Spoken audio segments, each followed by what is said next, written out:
Why you should watch Hell's Paradise this spring season. Hell's Paradise just dropped its first episode last Saturday, and the episode was absolutely amazing to me. I've yet to hear people find and criticize a major flaw in the episode. I gotta say, Mappa really went in on this, doing every panel from the first chapter justice.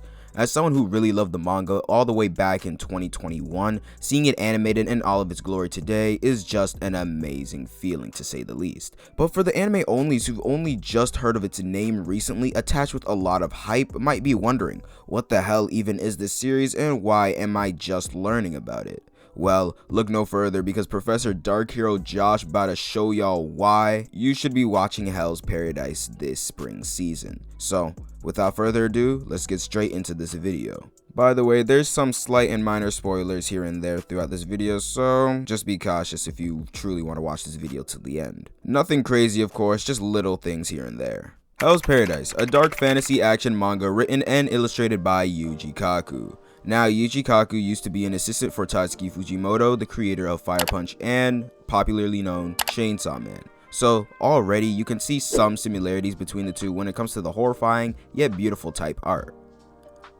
With Chainsaw Man and Jujutsu Kaisen, Hell's Paradise is a part of something called the Dark Trio, similar to the Big Three, but mainly known for its dark fantasy aspect. We know in Jujutsu Kaisen some pink-haired kid ate a finger, and we know that in Chainsaw Man we follow some horny-ass kid throughout the story, but what exactly, or I suppose I should say, who exactly, do we follow in the story of Hell's Paradise? Gabimaru the Hollow, a former shinobi of the village of Iwagakure who's not only been betrayed by his shinobi clan, but was also brought in for execution by them. Now, after being brought in to be executed after numerous attempts, this hollow ninja still lives, but why is that exactly? It's not why can't he die, but more so why won't he? This hollow shinobi up until now has wholeheartedly believed that he has absolutely no attachment to life whatsoever.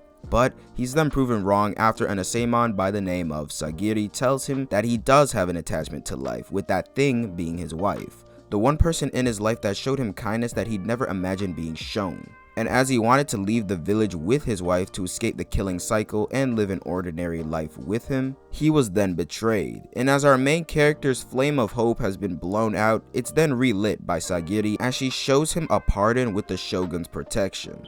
And he can have it, but only on one condition: if he joins an expedition with other death row convicts to a mysterious island in search for the elixir of life, an item that grants immortality.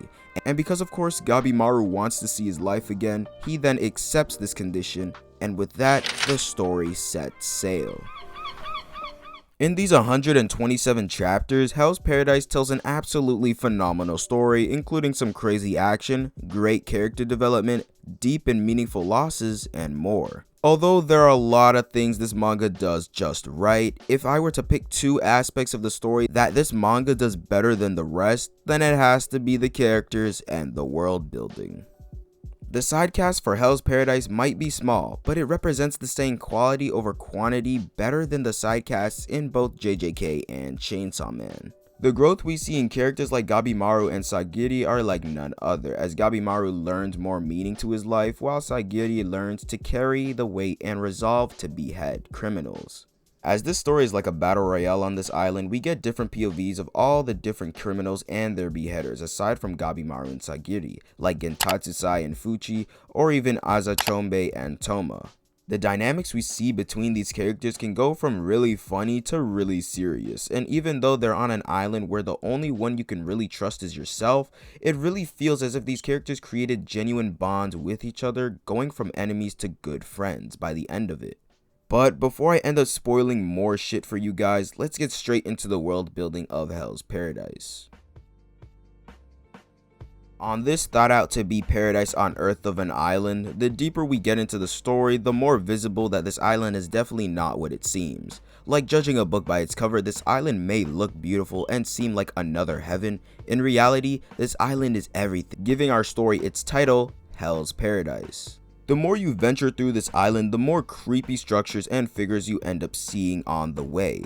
But the type of creepy that leaves you amazed, if that makes sense. It actually seems like Yuji Kaku put in a lot of thought as well as creativity when it came to creating the world building of this series, effectively putting the right amount of eeriness as well as beauty in each and every panel of each and every chapter. Both of these aspects are done extremely well, but it wouldn't have nearly been this good without this one thing in particular, with this one thing being the fantastic art.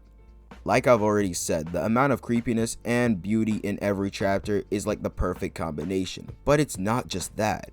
The character designs of our cast is amazing, all so different and vibrant, but also all memorable at the same time. Like, if Yuji Kaku were to design any manga character out there in his design, you'd easily be able to tell that it's his work at almost a first glance. The amount of detail put in his art is amazing, and it really just sells it for me. And although there's a lot of things I love about Yuji Kaku's art, to sum it up short, and this might be just a me thing, but his art style just really resonates with me.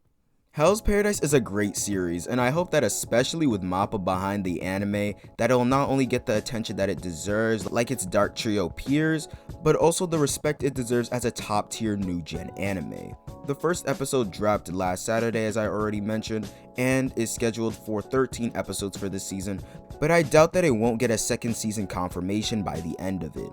But with all that out of the way, if you enjoyed the video, then please leave a like, subscribe to the channel if you're new, and comment down below if you guys want more Hell's Paradise content in the near future. But with that, you guys, have a great day and see ya. Okay, well, that was a lie. Now, you guys don't have to stay here for what I'm about to say right now, but if you do care, then just stick around. But I swear it's not going to take more than like a minute or two.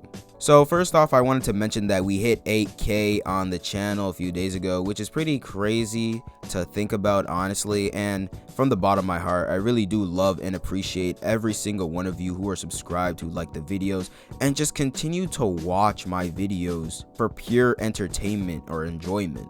I low-key thought we'd hit 10K by now, considering the crazy amount of growth we were getting around the end of the year and the beginning of this year, but hey, slow and steady, right? I also want to apologize for the low effort in some of my recent videos, if you couldn't already tell by my voice in some of them, or the poorly, and I mean shitty editing and rushed moments in the videos.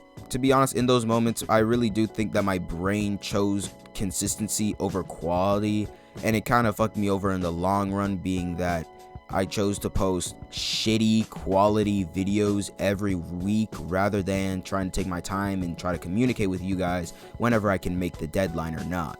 But from here on out, this is not a total 100% promise, but I will say that I'm going to try and post more quality type videos and overall try to communicate with you guys better. Anytime I feel like I won't be able to post on the usual day, being Thursday at 4 p.m. if you guys already didn't know that, or just updates on my life and whether I need to make a shift in things. And I guess I'm going to use that to try and start building a better relationship with you guys. I'm not gonna lie, I've been waiting a while to get this off my chest, but I just couldn't really find the right time after my moment videos, being that, you know, I chose consistency over quality and I kind of got lazy in trying to edit this part in multiple of my moment videos, but we're here now.